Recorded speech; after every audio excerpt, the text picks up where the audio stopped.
BJP की राजनीति के बारे में कहा जाता है कि मोदी अगर आज दिल्ली की कुर्सी पर बैठे हैं, प्रधानमंत्री की कुर्सी पर बैठे हैं, तो वो सिर्फ और सिर्फ आरएसएस की वजह से है। मोदी सरकार हो या बीजेपी की कोई और सरकारें हो, राज्यों की सरकारें हो, जिस किसी को भी नेता मंत्री कुछ भी बनना होता है उसको नागपुर में जाकर के मत्था टेकना ही पड़ेगा। उसके अलावा कोई चारा नहीं है और नागपुर की हरी झंडी के बगैर कहीं पर कोई पत्ता नहीं हिलता है। यह कहा जाता है कि सरकार भले ही दिल्ली में चल रही हो लेकिन रिमोट कंट्रोल वो नागपुर में रखा हुआ है। ये सारी बातें बीजेपी की राजनीति को लेकर के कही जाती हैं। लेकिन अब सवाल दूसरा उठ रहा है।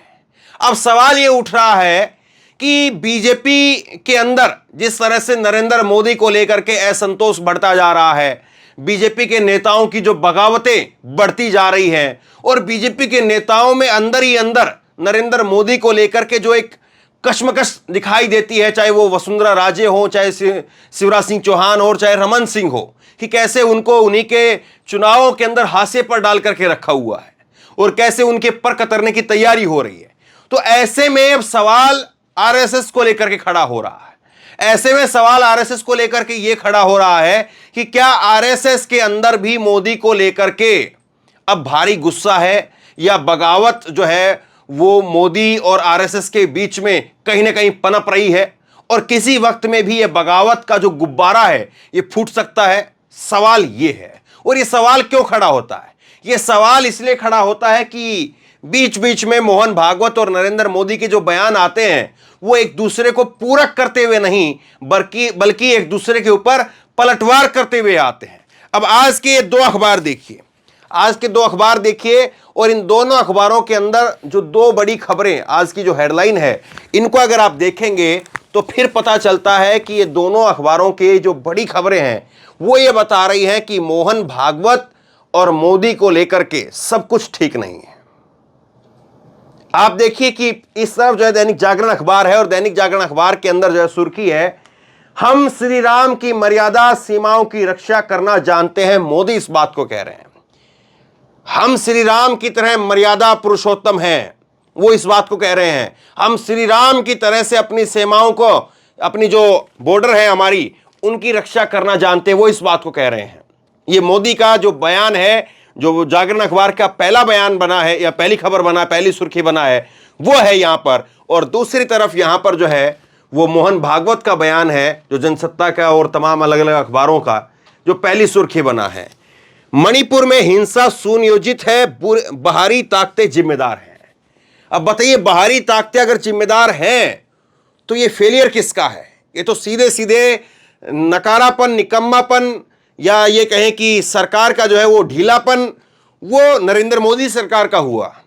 क्योंकि अगर देश के अंदर कोई बाहरी ताकतें आकर के अगर एक प्रदेश को आग में झुलसा दे रही हैं, एक प्रदेश में दंगा भड़का रही हैं और बाहरी ताकतें आकर के लगभग 150 दिन हो चुके हैं, 150 भी नहीं बल्कि 175 दिन हो चुके हैं, 175 दिन हो चुके हैं और बाहरी ताकतें आकर के एक प्रदेश को पूरा पटरी से उतार करके रखी हुई है, तो मोदी जी ये कहां पर श्री राम वाली जो है वो मर्यादा लेकर के घूम रहे हैं?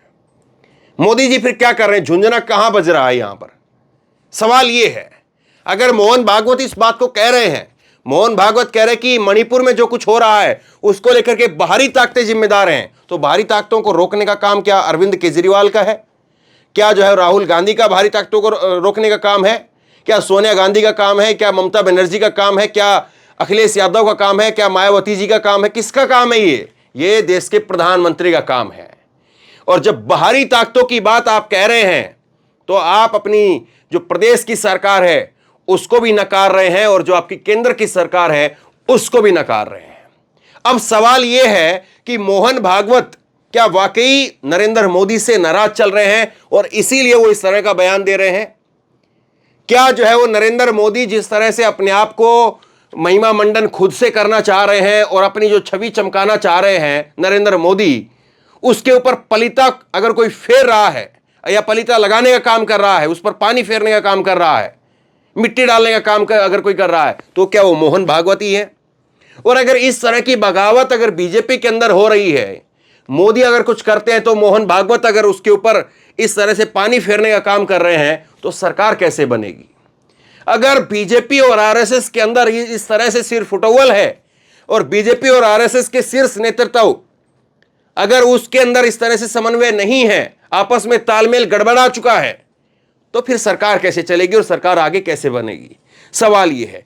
क्या मोहन भागवत भी अब मोदी को गद्दी से उतारना चाह रहे हैं? सवाल यह है। और मोहन भागवत आरएसएस का कैडर, क्या वो भी मोदी से नाराज है? सवाल यह है। और क्या जो जिस तरह से पूछा जाता है लगातार, जिस तरह से बातें कही जाती है लगातार कि अब नरेंद्र मोदी इतने बड़े नेता हो गए हैं, इतने अपने आप को सर्वे सर्वा मानने लगे हैं कि वो आरएसएस को भी नहीं मानते हैं, क्या ये वाकई सच है? और इसीलिए जो है वो मोहन भागवत की यहां पर खीज निकल रही है, मोहन भागवत का जो गुस्सा है वो निकल रहा है। बहुत सारे सवाल हैं और इन सवालों को अगर आप धीरे धीरे टटोलने का काम करेंगे तो आपको इनका उत्तर देखने को मिलेगा। मोहन भागवत कल जो है वो नरेंद्र मोदी ने कहा, दिल्ली में जब उन्होंने रावण का पुतला जलाया, रावण का पुतले का दहन किया, तो उन्होंने कहा कि धैर्य, विजय और यश का संदेश जो है दे रहे थे और कहा कि जातिवाद और क्षेत्रवाद उसको तोड़ने का काम करेंगे, भाईचारा बिगाड़ने वाली शक्तियों का भी दहन किया जाए। अयोध्या में श्री राम मंदिर का निर्माण भारतीयों के धैर्य की मिली सफलता का प्रतीक है। तो मतलब मोदी जो है वो अपने आप को एक बड़े ब्रांड की तरह से प्रोजेक्ट कर रहे हैं कि देखो साहब, हमने ये कर दिया है, वो कर दिया है। और मोदी जो है वो अपने आप को एक तरह से, जो श्री राम का जो कद है, श्री राम को जिस तरह से देश के लोग देखते हैं उस तरह से वो चाहते हैं कि लोग अब उनको भी उसी तरह से देखें। कुछ जो है वो अपनी आप की जो तुलना है वो श्री राम की तरह यहां पर करते हुए दिखाई दे रहे हैं। वो श्री राम की तरीके से बता रहे हैं कि देखिए श्री राम जी ने जो है जो किया था, श्री राम जी ने जिस तरह से अपनी सीमाओं की रक्षा की थी, श्री राम जी की जो मर्यादा थी, उस तरह से हमें काम करना है। मतलब कि उस तरह से अपने आप को प्रोजेक्ट करने का काम कर रहे हैं नरेंद्र मोदी। अगर कोई और ये बात कह देता तो फिर सोचिए क्या हल्ला मचता। खैर, अच्छी बात है अगर कोई श्री राम भगवान का जो है वो अनुसरण करता है, या जिस तरह से उनकी शिक्षाएं रहीं, या जिस तरह की बातें रामचंद्र जी को लेकर के कही जाती हैं, अगर कोई उनका अनुसरण करता है तो अच्छी बात है, उसका स्वागत किया जाना चाहिए। लेकिन सवाल ये है कि ये केवल बातों बातों में है या कहीं पर जमीनी स्तर पर वो चीजें दिखाई भी देती हैं। केवल जो है बातों बातों में जो है ये फुलझड़ियां लड़ाई जा रही, उछाली जा रही हैं, या जमीनी हकीकत जो है इसकी कहीं पर उसमें सच्चाई दिखती है कि हाँ वाकई जो है नरेंद्र मोदी की सरकार जो है वो काम कर रही है। श्री रामचंद्र जी ने जो है वो, किसी एक व्यक्ति ने कह दिया था सीता जी को लेकर के, और उसके बाद में कितना बड़ा कदम उठाया, जबकि पूरा मणिपुर जो है वो कह रहा था, और पूरे मणिपुर के अंदर किस तरह से महिलाओं की नग्न करके जो है वो परेड कराई गई। मोदी जी बोल पाए क्या उसको लेकर के? कितने दिनों के बाद में उनके जुबान से जो है वो मणिपुर शब्द निकला, और फिर बस तब निकला और खत्म भी हो गया। वही अभी तक का मणिपुर को लेकर के पहली और आखिरी बार था जब नरेंद्र मोदी ने कुछ बोला, वरना नरेंद्र मोदी जी की तरफ से मणिपुर को लेकर के हमने अभी तक सुर्खियां देखी नहीं है। और क्या मोहन भागवत को भी यह बात लगती है कि अब नरेंद्र मोदी जो हैं, नरेंद्र मोदी वो मणिपुर के मुद्दे को लेकर के घिर गए हैं, और ऐसे में मणिपुर के मुद्दे को लेकर के नरेंद्र मोदी को और कमजोर किया जा सकता है, और फिर लोगों के बीच में जो है अगर नरेंद्र मोदी कमजोर हो जाते हैं तो फिर किसी और को जो है प्रोजेक्ट कर दिया जाए, गडकरी को प्रोजेक्ट कर दिया जाए, क्योंकि गडकरी आरएसएस के प्रोडक्ट माने जाते हैं। गडकरी के बारे में कहा जाता है कि गडकरी जो है वो पहली पसंद रहे, लेकिन मोदी का जो उभार हुआ उस उभार में जो है वो आरएसएस ने भी अपने आप को जो है कहीं पर कोने के अंदर जो है वो जगह दे दी, और गडकरी को भी जो है वो जगह दे दी, और मोदी का रास्ता जो है खाली छोड़ दिया। लेकिन क्या अब 10 साल बाद में आरएसएस इस मुद्दे पर भी काम कर रहा है? क्योंकि ये पहला और आखिरी बयान नहीं है। आरएसएस की तरफ से, मोहन भागवत की तरफ से जो अभी लगातार मुसलमानों को लेकर के जो बयान आता है उसको आप देखिए।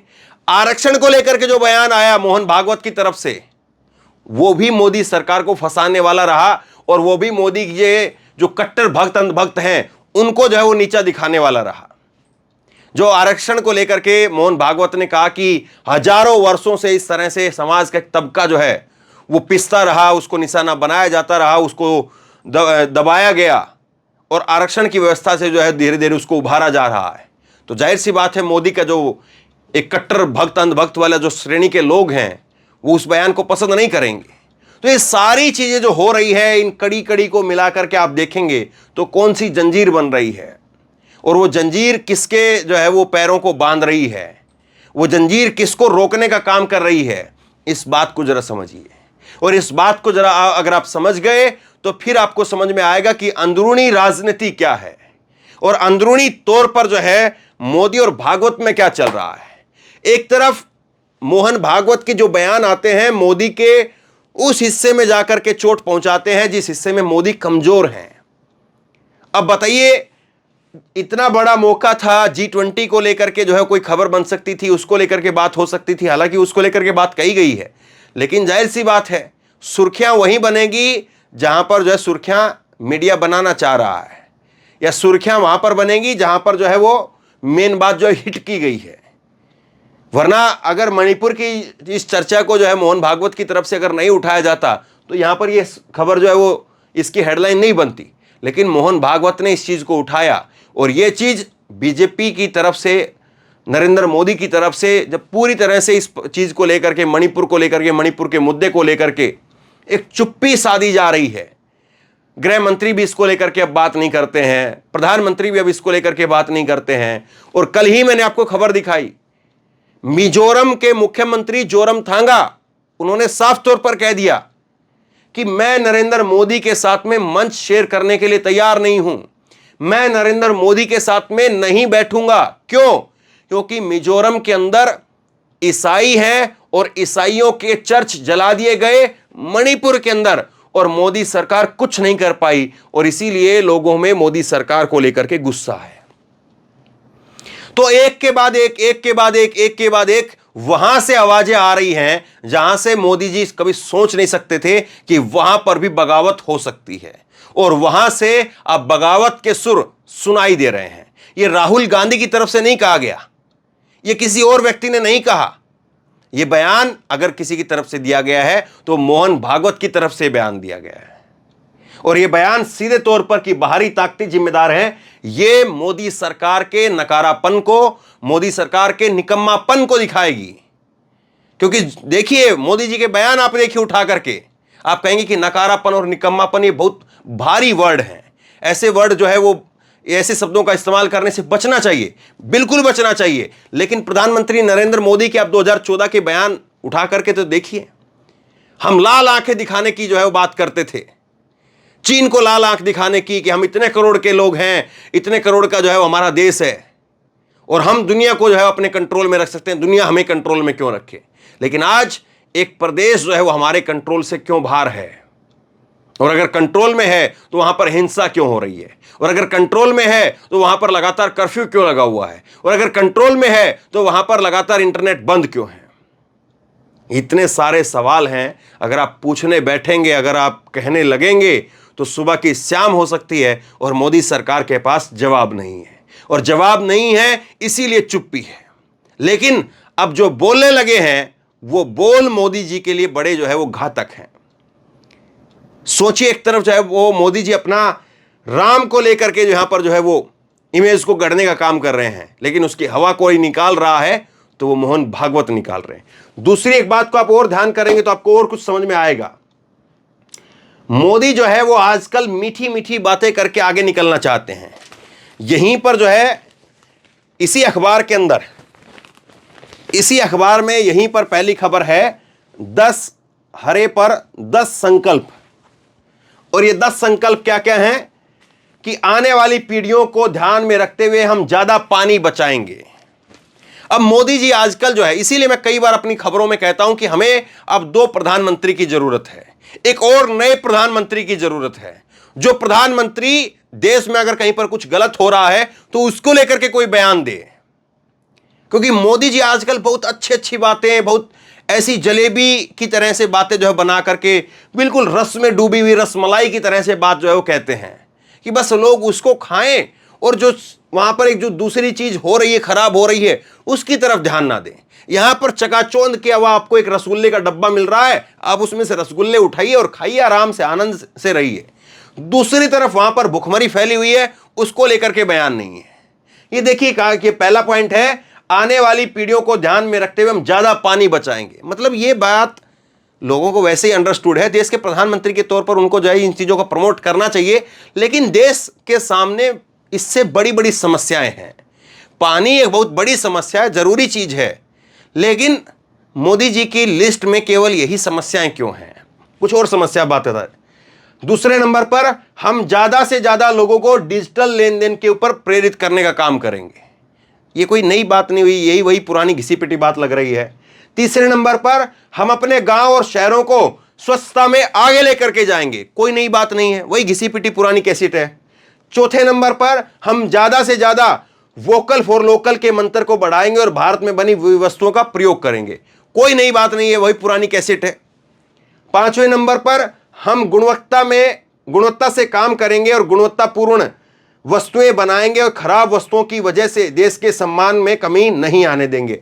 तो मेक इन इंडिया वाली बात है, ये कोई नई बात नहीं है, इसको शब्दों को बदल करके लिखा जा रहा है। मेक इन इंडिया का भी तो कॉन्सेप्ट यही था ना, हालांकि उसकी बात अब होती कहां पर है मेक इन इंडिया की। अब तो इंडिया की बात नहीं करना चाहते हैं, भारत की बात करना चाहते हैं।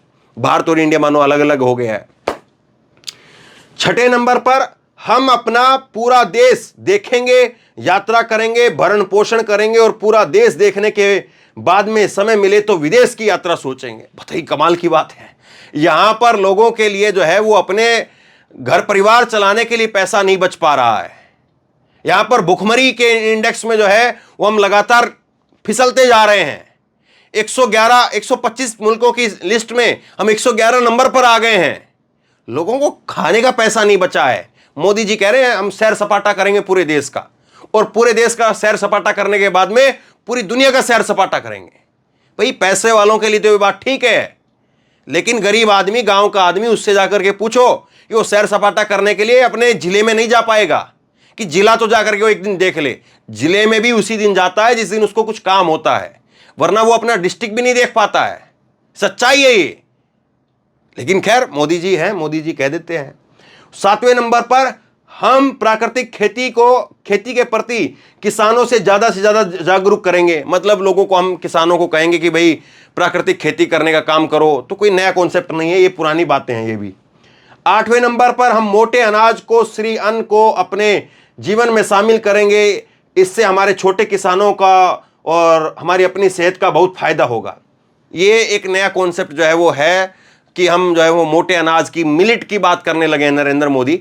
लेकिन मैं फिर कहूंगा वही बात को कि पानी है या मोटा अनाज है, ये लोगों की ज़रूरतें हैं, और लोग अपने जब उनकी सही उनके पास में जो अपनी ज़िंदगी गुजर बसर हो जाएगा, जाहिर सी बात है मैं पीना चाहता हूँ बिस्लरी का पानी, पीना चाहता हूँ किनले का पानी, पीना चाहता हूँ एक आरओ बढ़िया लगवा करके उसका पानी, लेकिन मेरे पास में पैसा नहीं है साहब। तो मैं वो 40 रुपए की पानी की बोतल भी अगर मिल जाए 20 लीटर वाली, तो उससे काम चला लूँगा।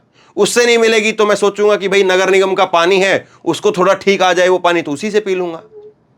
कौन आदमी चाहता है कि वो बढ़िया बोतल का बढ़िया पानी नहीं पिए या बढ़िया आरओ का पानी नहीं पिए? पहनी नहीं है इसलिए तो नहीं। तो इसीलिए वही बातें हैं, ये कोई ऐसी नहीं बातें कि प्रधानमंत्री ने बात कही और उसका वजन है। 9वें नंबर पर कह रहे हैं कि हम सब व्यक्तिगत स्वास्थ्य के लिए योग करेंगे, फिटनेस को जीवन में प्राथमिकता देंगे। अब मैं कहूंगा तो वो बार बार बोरियत लगेगी कि ये पुरानी के बात है। आप बताइए कोई नई बात कह रहे हैं ना मोदी जी? ये योग वगैरह को लेकर के तो चल ही रहा है पूरा। 10वें नंबर पर कहा है कि हम कम से कम एक गरीब परिवार के घर के सदस्य को अपना बना करके, हम कम से कम एक गरीब परिवार के घर का सदस्य बन करके उसका सामाजिक स्तर बढ़ाएंगे। मतलब ये कह रहे हैं कि हम जो है वो अपने आप को एक गरीब परिवार का सदस्य बनाएंगे और उसके परिवार को जो है आगे बढ़ाने का काम करेंगे। यहाँ पर लोगों को अपने बच्चों का पढ़ाई का, लिखाई का, अपने घर का रंग रोगन का, मरम्मत का, अपने माँ बाप का खर्चा वो पूरा नहीं पड़ पा रहा है। कहाँ आप उम्मीद कर रहे हैं कि साहब मैं एक आदमी हूं और मैं, मतलब कि देश ही सब कुछ करेगा, लोग ही सब कुछ करेंगे, सरकार क्या करेगी? सरकार हरी झंडी दिखाने के लिए, मोदी जी फिर वाहवाही बटोरने के लिए। अब पूछ लीजिए इनसे, अब ये नई चीज लेकर के आई है कि हम जो है वो क्या करेंगे, हम ये करेंगे कि भाई अपने आप को एक गरीब परिवार को जो है उभारने का काम करेंगे। अरे जो याद है आपको, एक मोदी जी स्कीम लेकर के आए थे, गोद लेना, गांवों को गोद लेना, सांसद गांवों को गोद लेंगे, जिसका नाम था आदर्श ग्राम योजना। वो गांव गोद लिए थे, जो प्रधानमंत्री ने भी गोद लिए थे वो गांव। आप कह रहे हो कि अब गरीब आदमी को गोद जो है वो, एक आदमी जिसका ठीक ठाक से अगर घर चल रहा है तो वो आदमी गांव के अंदर अपना जो गरीब परिवार है उसको गोद ले ले, एक तरह से आप इस बात को कह रहे हैं। भाई आपने जो गांव गोद लिए थे पूरे के पूरे, उनका क्या हुआ? आदर्श ग्राम योजना का क्या हुआ? उतने अब कम से कम जो है 10 साल हो गए हैं प्रधानमंत्री जी आपको, और 10 साल के अंदर 300 600 जो है वो आपके सांसद रहे, मोटे तौर पर मैं आपको बता रहा हूं, वैसे 325 के आसपास हैं, तो 650 700 सांसद हुए ना 10 साल के अंदर आपके, दोनों टर्म को मिला करके।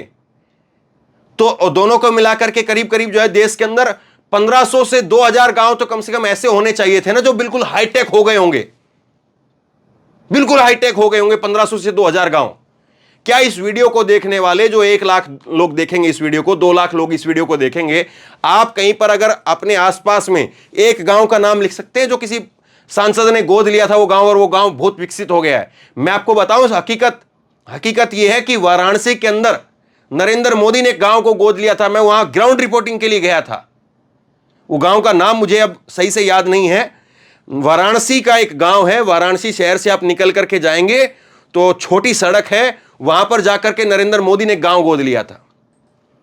उस गांव के अंदर क्या है कि उस गांव में यह है कि उस वक्त में, ये 2022 के शायद चुनाव की बात है, ये 2022 विधानसभा चुनाव के दौरान मैंने कवरेज की थी। उस गांव में एक बैंक खुल गया है, और उस गांव में जो है वो बस स्टैंड जो है वो बना दिया गया है थोड़ा ठीक से।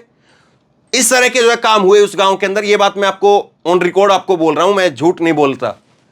लेकिन उस गांव में आप जाएंगे लोगों के बीच में, तो गांव के लोगों के घर वही झोपड़पट्टी के घर हैं, वही झोपड़पट्टी वाले घर हैं। जो घर के बाहर जो है एक शौचालय बनाने के लिए जो है एक वो दे दिया कि हाँ ठीक है अब शौचालय बना लीजिए। अब लोगों ने जो है उसमें, क्योंकि पैसा तभी मिलेगा जब आप उसका फोटो खिंचवाओगे, तो वो ऐसे दीवार खड़ी करके, ऐसे खड़ी करके, दरवाजा लगा के, एक सीट लगा करके छोड़ दिया, इस्तेमाल नहीं हो पा रहा है।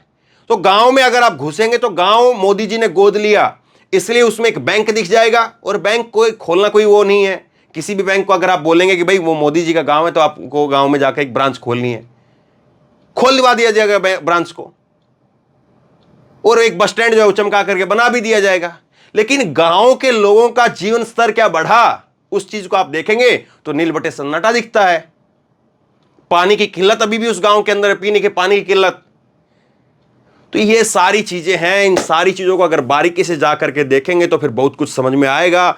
और इतने सारे मुद्दों के ऊपर मोदी सरकार की कितनी सफलता है, कितनी विफलता है, वो आप सब लोग आंक सकते हैं, आप सब लोग जो है उस चीज को जांच सकते हैं। और उसके अलावा अगर एक चैप्टर और खुल गया है मोदी जी की इस राजनीति के अंदर, और वो चैप्टर अगर आरएसएस की तरफ से है, वो चैप्टर अगर मोहन भागवत की तरफ से है, तो फिर आप यकीनी तौर पर मान करके चलिए कि मोदी जी के अच्छे दिन अब आने वाले तो नहीं हैं। जो कुछ चल रहे थे वो भी जाने वाले हैं, ये तो फिर साफ तौर पर जो है वो समझ में आता है। बहरहाल आप इन सारी चीजों को किस तरह से देखते हैं नीचे कमेंट बॉक्स में लिख करके जरूर बताइए। इस वीडियो को खूब शेयर कीजिए, लोगों तक पहुंचाइए, और इसी तरह की तमाम खबरों के लिए ऑनलाइन न्यूज इंडिया को सब्सक्राइब कीजिए। साथ में जो बेल आइकन है, घंटी है, उसको जरूर दबाइए, ताकि जैसे कोई खबर अपलोड करें उसकी नोटिफिकेशन सीधे सबसे पहले आपको मिल सके। और ये वीडियो अगर फेसबुक पर देख रहे हैं तो फेसबुक पर हमारे पेज को लाइक कीजिए, फॉलो कीजिए, और इस खबर को शेयर कीजिए। धन्यवाद।